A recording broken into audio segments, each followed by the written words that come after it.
la première fois, j'ai joué un match d'impro à mon école sur l'heure du midi et que j'ai fait un gag et que j'ai fait rire l'école, j'ai fait craquer la salle. La première fois que tu reçois cette espèce de dose d'amour. Dose d'amour-là, d'énergie, c'est ça, c'est une drogue. Mais bon, à cet âge-là, on ne sait pas c'est quoi la drogue.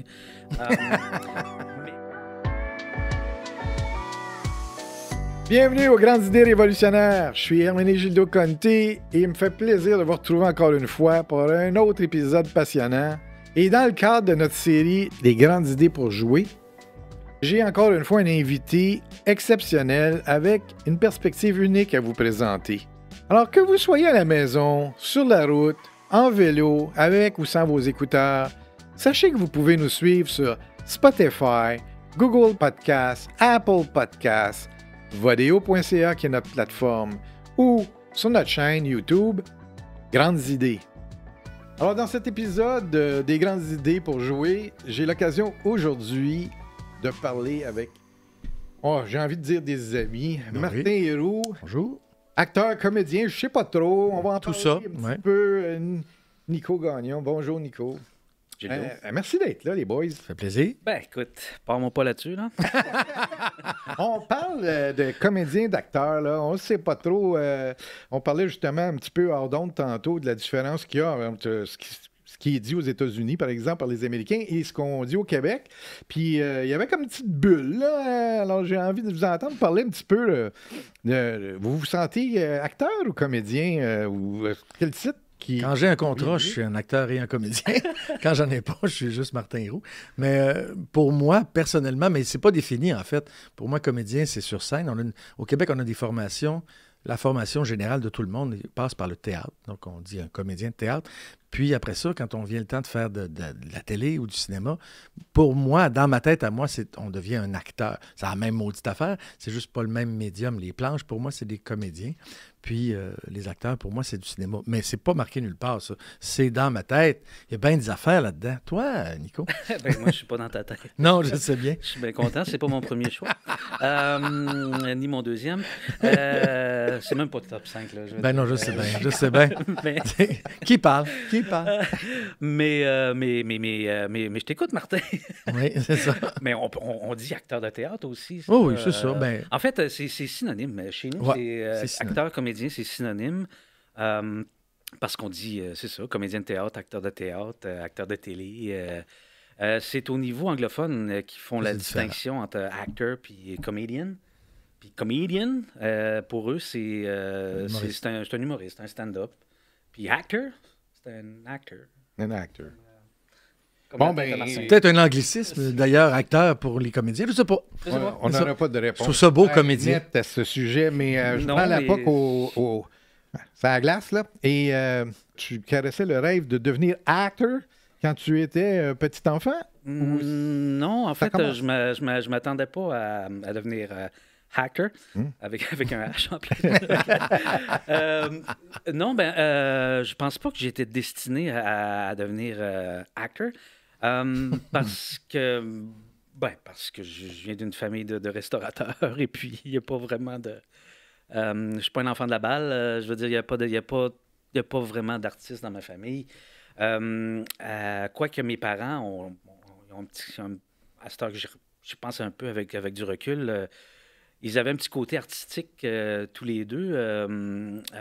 Fait que oui, de ce côté-là, je suis un peu la suite logique, mais ce qui a fait en sorte que je suis devenu un acteur, c'est que mes parents ont acheté un cinéma. Alors, j'ai grandi dans un cinéma. Okay. Alors, ma petite enfance, ma jeunesse, j'habitais dans un cinéma. Alors, je suis comme tombé dedans, comme Obélix dans Potion magique. Avec le... oui, parce qu'on a... Tout au long de ta vie? C'est parce qu'on habitait dans le cinéma. Alors, ma chambre donnait sur sur la salle de cinéma. Alors, quand j'étais pas dans la salle pour regarder le film, parce que c'était comme en bas de chez nous, j'étais... quand j'étais pas là pour regarder le film présentement, mais j'étais dans ma chambre et je l'entendais pareil. Alors, je m'endormais. Je me suis endormi toute mon enfance sur des trames sonores de films, puis des dialogues. Puis Alors, je pense que je suis tombé dedans de même, tout simplement. Et puis. Ça a pu faire de toi aussi un technicien, là, parce que tu sais, tu as toutes les caméras qui sont là présentes. Pas les caméras, mais. Oui, parce que quand j'étais jeune, en fait, je pense. Ouais, c'est sûr qu'on veut on a des coups de cœur, là, tu sais, puis mais j'étais aussi fasciné par la projection, par devenir projectionniste, Ouais.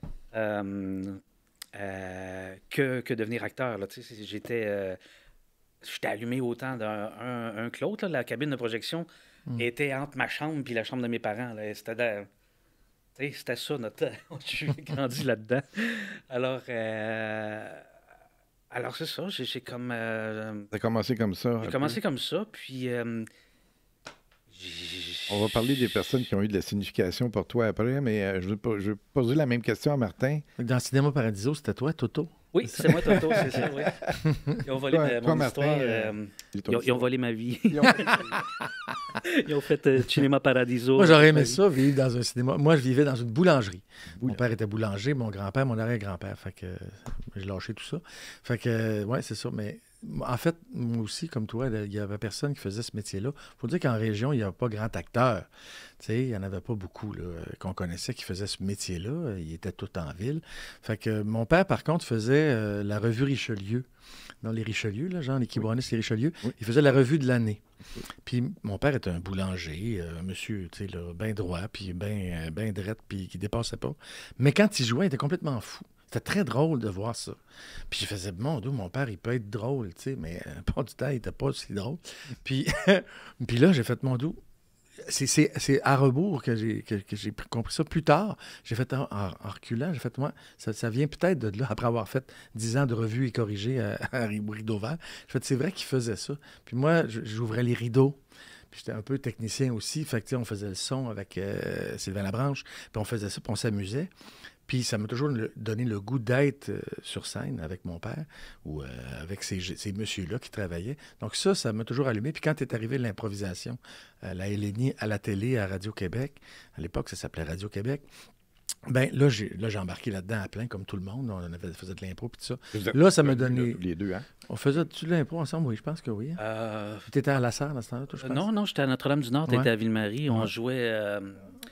on jouait fait un tournoi, c'est ça. Ouais. Des fois. On jouait avec l'autre. Avec l'autre, oui. Mais à l'époque, c'était plus... Fait que donc, c'est ça qui m'a donné, moi, la piqûre, l'improvisation. Puis après ça, j'ai fait de la radio au Témiscamingue. Puis là, je voulais faire de la radio. Je me disais, c'était plus carré, tu sais. C'était plus safe, en bon français, de faire ça. Puis finalement, j'ai commencé mon cours en radio. J'en ai fait un, mais j'ai fait, non, je vais faire ce métier-là. Je vais regarder, voir si je suis capable de faire de la scène. Parce que c'est une bonne drogue, en fait, la scène. C'est ça que je fais la distinction, moi, vraiment, entre la scène puis la télévision ou le cinéma, où je trouve un autre métier, parce qu'on joue différemment aussi. Donc, moi, la scène, faire de l'impro, faire du théâtre, je trouvais ça exceptionnel parce que j'avais un contact avec les gens. J'étais assez discret, moi, dans la vie, en général. Là. Je ne jouais pas au hockey. Je travaillais à la boulangerie. Fait que ça me permettait de m'exprimer beaucoup. Puis, tout à coup... On fait-tu ça, en fait, juste pour pogner des filles quand on est jeune? Être amoureux avec quelqu'un. Fait que là, ça faisait en sorte que on dépassait du lot quand on faisait de l'impro.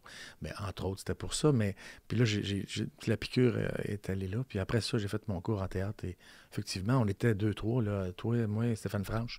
Il n'y a pas grand monde au Témiscamingue qui faisait ce métier. C'était contingenté. On avait droit à 3 comédiens par région. Ouais, c'est ça. Lorsqu'on parle des mentors, des personnes significatives dans notre vie, évidemment, vous pourriez nous sortir une liste de noms, vos parents, quelques-uns de vos amis, c'est ça. Puis ça ne dirait probablement rien aux gens qui nous écoutent, à part si c'est des gens connus. Mais moi, ce que je pense qui intéresserait les gens, c'est de savoir quand est-ce que vous avez su que ce serait possiblement ça, une façon de gagner de votre vie, que ce serait un des choix, que vous pourriez avoir du fun à gagner votre vie. Ben, moi, en fait, je ne sais pas encore. Non, mais quand je suis parti du Témiscamingue, évidemment, il faut quitter, nous, quand on est au Témiscamingue, pour aller au cégep. Et là, j'ai fait mon cours en radio un bout, puis après ça, j'ai fait, je vais faire des planches. Et en fait, c'est quand j'ai commencé à faire des pièces de théâtre au Théâtre de la Crique, qui était un théâtre là-bas professionnel, qui avait engagé un petit gars de 18 ans, puis c'était moi, puis j'étais pas membre de l'Union, quoi que ce soit. Là, j'ai fait, OK, ça, peut-être que je pourrais faire ça. Puis j'aime faire ça. Je savais que c'était risqué, que c'était pas si moi je dirais, il n'y a pas d'engouement tellement là-dessus, parce qu'il n'y a pas de débouché, tout ça. Aujourd'hui, tout le monde veut faire ça, mais à l'époque, moins. Puis moi, j'ai fait, je vais essayer ça. C'est un champ gauche que j'aime bien. Puis, comme je dis, je répète, c'est une drogue. C'est le fun quand les gens, que tu fais réagir une foule, la foule te fait réagir aussi. J'ai fait, je vais faire ça. Donc, après mon cégep, là, en général, j'ai fini mon cégep. Après ça, je suis rentré à l'école de théâtre. Et une fois rentré à l'école en 94, pour une deuxième fois, en 91, je veux dire, pour une deuxième fois, j'ai fait, ça va être ça que je vais faire. Mais après, on se remet en question 3 mois, là. Parce que... Et recevoir l'amour d'une fille, c'est une chose. Recevoir l'amour d'une foule. C'est très différent, mais ça fait une du foule bien. de filles aussi. Ouais, parce ça, c'est rare. Devant les collèges privés, des fois. Là, à Denise Pelletier. Ils écoutent au moins, eux autres.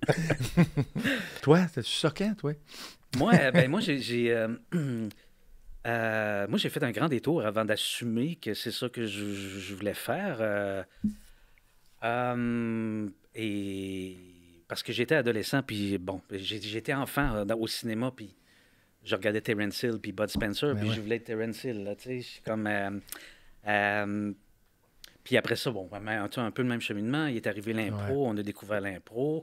La première fois, j'ai joué un match d'impro à mon école sur l'heure du midi, et que j'ai fait un gag, et que j'ai fait rire l'école, j'ai fait craquer la salle. La première fois que tu reçois cette espèce de dose d'amour. Dose d'amour-là, d'énergie, c'est ça, c'est une drogue. Mais bon, à cet âge-là, on ne sait pas c'est quoi la drogue. Mais tu reçois ça une première fois, puis tu fais comme OK, c'est ça, je suis capable de faire ça, j'ai envie de, tu veux plus. Mais c'est ça, en sortant du secondaire, j'avais cette idée-là de m'en aller en théâtre, mais je dépendais financièrement de mon père. Alors, on a eu un conseil de famille, mon père et moi, et ça n'a pas passé au conseil, mon projet de m'en aller en théâtre. Fait que je suis allé en informatique. Oui. Et puis, ça a duré une session. Et puis, la deuxième session, j'ai recommencé à faire tout ce qui me faisait triper, là. J'ai recommencé à jouer de l'impro, j'ai recommencé à donner des stages d'impro. J'avais des amis qui étaient dans le cours de cinéma au Cégep à Rouen. Il y avait besoin d'un acteur pour les courts-métrages. Ça fait que je savais que c'est ça que je voulais faire, mais j'avais pas l'autonomie et les fonds nécessaires pour assumer ce beau rêve-là à cette époque-là, à cet âge-là. Alors, j'ai dû attendre d'avoir... j'avais 25 ans quand... j'ai fait mon cégep, je suis allé sur le marché du travail. Quand je suis devenu, c'est ça, autonome, indépendant et que c'est ça, là, je pouvais faire et décider ce que je voulais, mais c'est ça que j'ai fait. Mais j'ai fait un grand détour pour rentrer à l'école à 26 ans finalement. 26 ans. Mais ça valait la peine, en fait. Ah oui. C'est ça. Ça valait la peine parce que je suis rentré à l'école juste un peu plus mature, puis un peu plus groundé, puis un peu mieux préparé. Et je suis pas certain que j'aurais été capable de faire l'école de théâtre à 18-19 ans. Je pense pas que... Ouais, ben c'est dur. Moi, je l'ai fait. J'ai commencé à 18 ans. J'ai fait une session, j'ai quitté, j'ai fini mon cégep, j'ai fait un bout d'université, puis je suis revenu.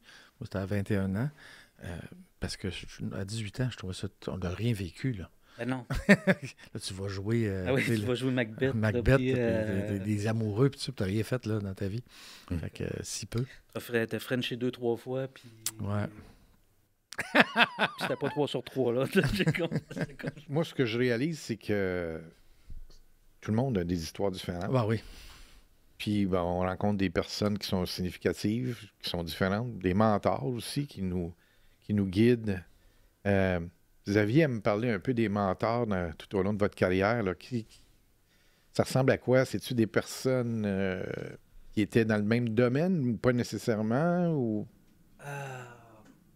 en fait, moi, je dirais c'est plus, en ce qui me concerne, c'est plus des grandes influences que des mentors. Je pense que Martin, c'est le premier exemple pour moi. Quand Martin m'a influencé beaucoup parce que tu faisais déjà tout ça quand tu faisais de la radio, tu faisais du théâtre. Puis, t'es chanceux. Ben oui, tu étais chanceux. Oui, absolument. Puis moi, ben, pas vrai. On avait beau le même âge, puis habiter dans le village voisin.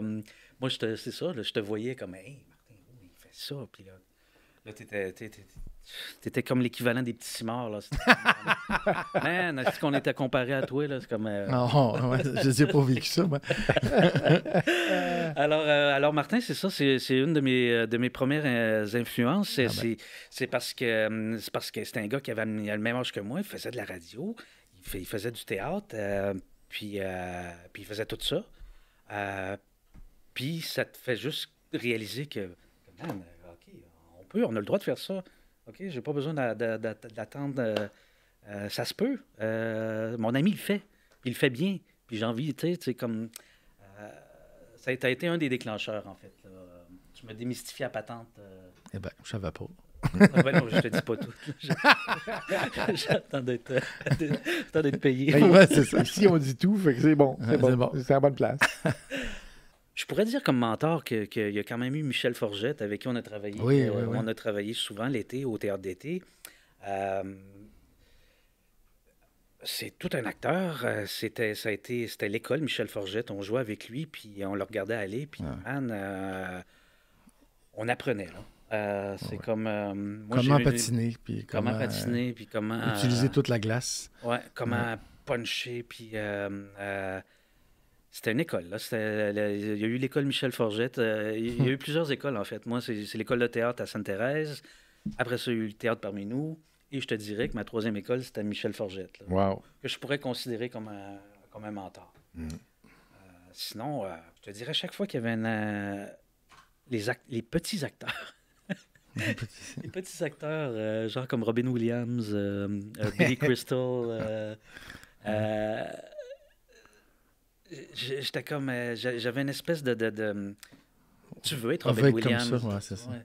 Tu veux être Billy Crystal. Comme quand tu étais jeune, tu voulais être Terence Hill. Là, oui, c'est tous des gens qui se démarquaient par justement leur côté assez unique. Parce que Billy Crystal et Robin Williams, ça ne ressemble pas du tout dans leur façon de jouer, à mon avis. Ouais, c'est des comiques quand même. C'est des comiques, mais ils ont leur signature unique quand même. Forgette aussi, on peut dire que Forgette avait sa signature personnelle. Là. On savait quand c'était Forgette, là. Oui, on savait quand il était sur scène. Puis il pouvait être drôle, puis pas drôle. Là. Il pouvait jouer de tous les il y en a plein d'anecdotes là-dessus. Oui.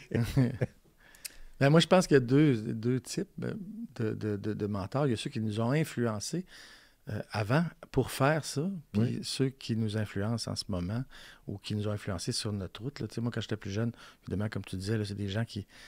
Yvette Duquette, des gens qui travaillaient dans l'école, des travailleuses sociales qui nous disaient « Oui, tu es capable de faire ça. Tu peux faire le spectacle. » Au Réal Couture, qui montait des pièces de théâtre au secondaire, puis qui nous donnait confiance comme petit cul.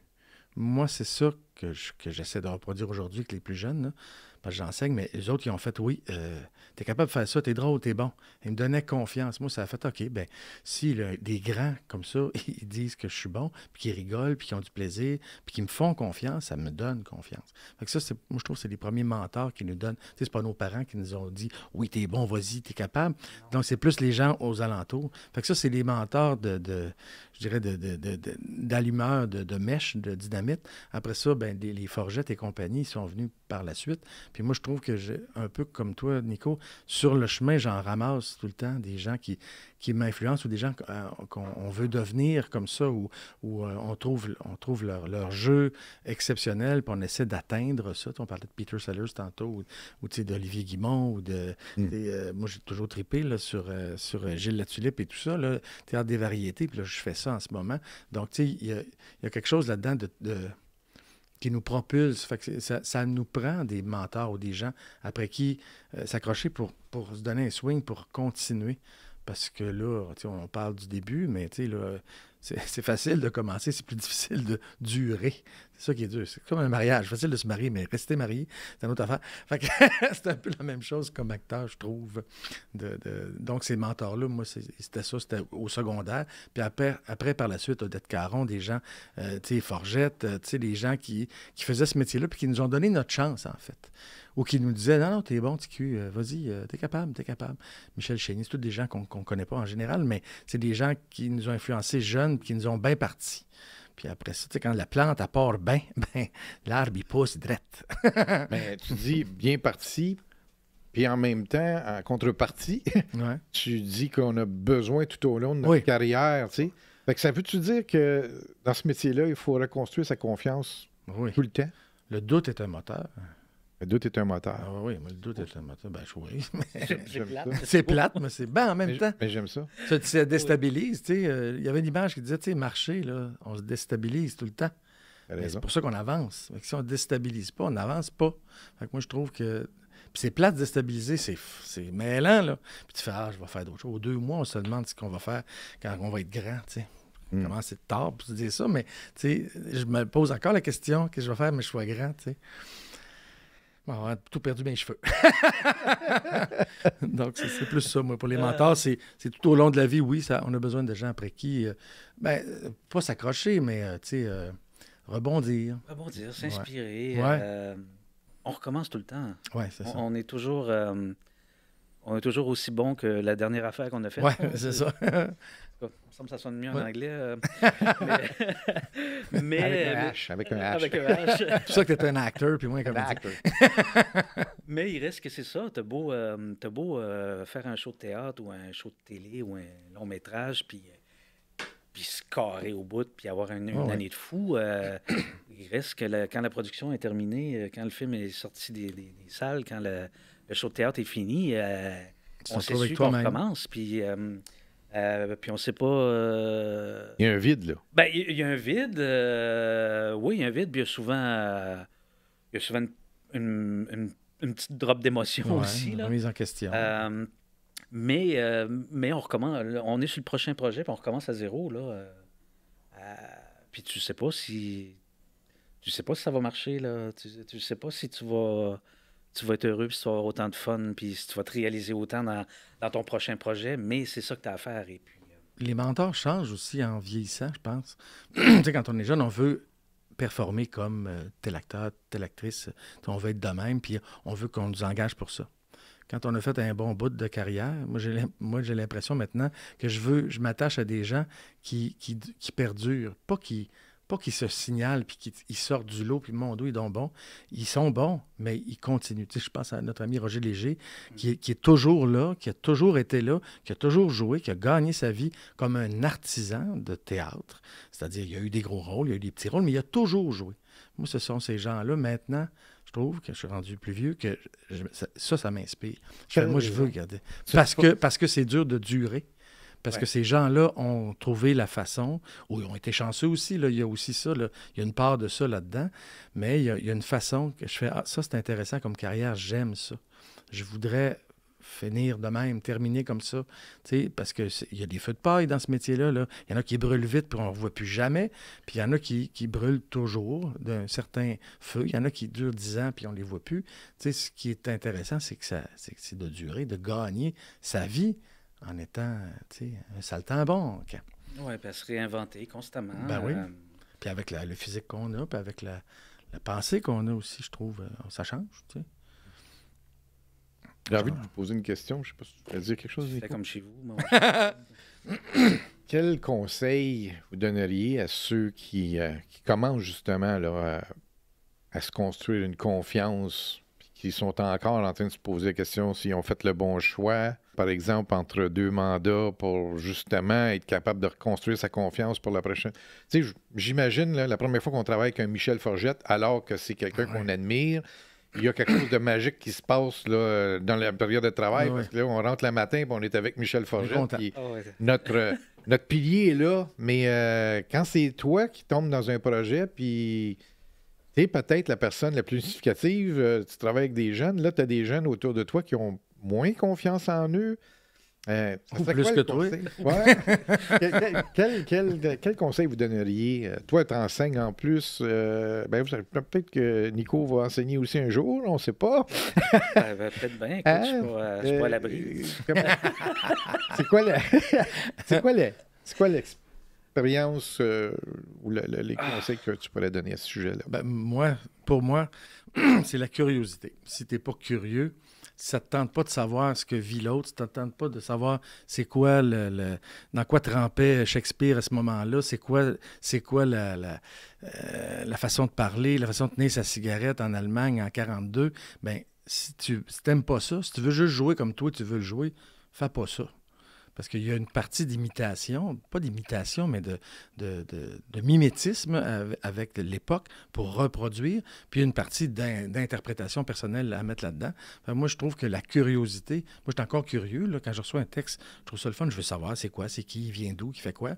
Après ça, tu sais, c'est pas un traité de psychologie, mais au moins, c'est ça. Donc, être curieux, c'est de tout faire aussi. Au Québec, on ne peut pas, tu sais, avec la carrière qu'on aurait aux États-Unis, moi et Nico, on serait millionnaire, ça fait bien des années.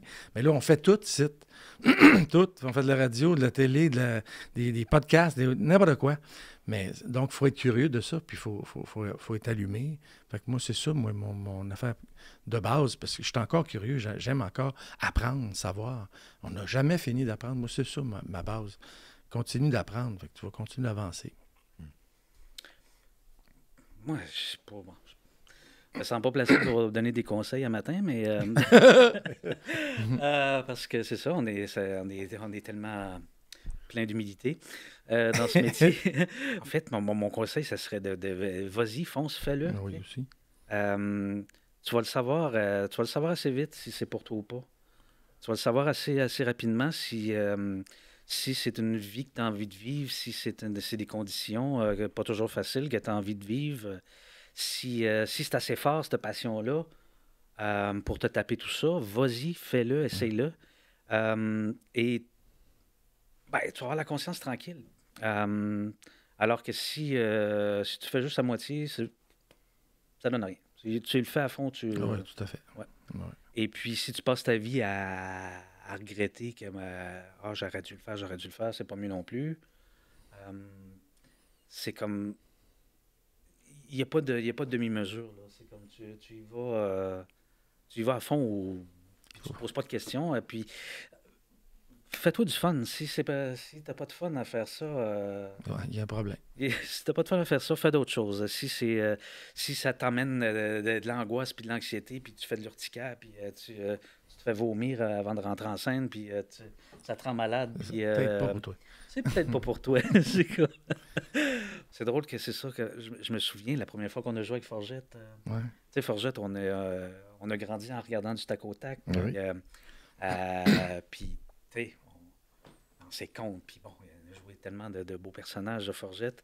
Et la première fois on joue au théâtre d'été avec Forgette, je me souviens, à la première lecture, on est les trois rookies. Là. Il y a toi, France Parent, puis moi. Mm. Et puis autour de la table, il y a Forgette. Ghislain Tremblay. Nicole Leblanc. Brigitte Paquette. Puis c'est comme... Ça part, là. Ouais. Puis là, c'est pas... Fait que là, t'as Forgette qui parle à Picot, puis qui répond à...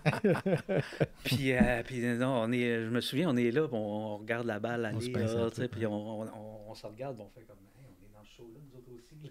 C'est quelque chose. On n'en revenait pas, là. J'étais il y a quelque chose de l'artisanat là-dedans, tu sais, du confrère, là, tu sais, qui nous donne... ben voici, toi, t'es un rookie, justement. Je te donne l'assentiment. Tu peux monter avec nous autres.